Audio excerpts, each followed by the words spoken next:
Kick-ass facts. More haunted places. Pew, pew, pew, pew. Not gonna lie, I kind of love that.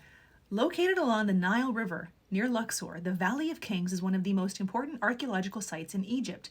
The valley was a burial ground for pharaohs from the 6th to the 11th century BCE. It gained international attention after the discovery of the tomb of King Tut in 1922. Today, visitors to the Valley of the Kings sometimes claim to see the image of an Egyptian pharaoh riding a chariot pulled by ghostly black horses. The castle-like Eastern State Penitentiary in Philadelphia took solitary confinement seriously when it was built in 1829. Prisoners were in their cells alone, exercised alone, ate alone, and when an inmate left his cell, a guard would cover his head with a hood so he couldn't see or be seen. The prison had to abandon the system due to overcrowding in 1913, although the forms of punishment did not get any less severe. Chaining an inmate's tongue to his wrists is one example. How? I'll Google it later. Before it closed for good in 1970, reported paranormal happenings have included disembodied laughter, shadowy figures, hooded figures, and pacing footsteps. The St. Augustine Lighthouse in Florida has seen its fair share of tragedy. The ghost of a lighthouse keeper who fell to his death while painting the tower has been spotted watching over the grounds. And ever since the horrific death of 3 young girls who drowned when the cart they were playing in broke and fell into the ocean, visitors have claimed to hear children playing and, of course, laughing in and around the lighthouse.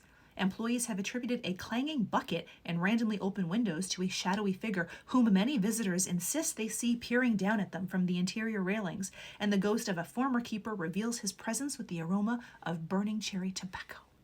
Leap Castle in Ireland. This 13th century castle has seen some shit.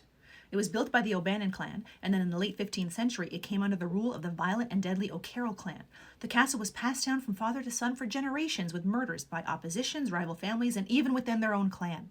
The castle was burned down in July 1922. Entire battalions have lost their lives there, and family members murdered other family members. The now burnt-out shell of the chapel is where many believe one of the O'Carroll sons killed his brother, a priest who was at the time performing mass in the chapel. He did this to gain power. There are still reports of lights streaming from its barren windows at nightfall, the smell of burning rubber, and even the spirit of the murdered priest lurking in the stairwell. Then there is the tale of Emily and Charlotte. They lived on the estate during the 1600s. Emily died at age 11 after falling from the castle's battlements. Today, there are still sightings of a little girl falling from its great heights only to disappear before she touches the ground. Charlotte is seen dragging her deformed leg in tow. You can spot the ghosts of these 2 little girls playing in the main hall.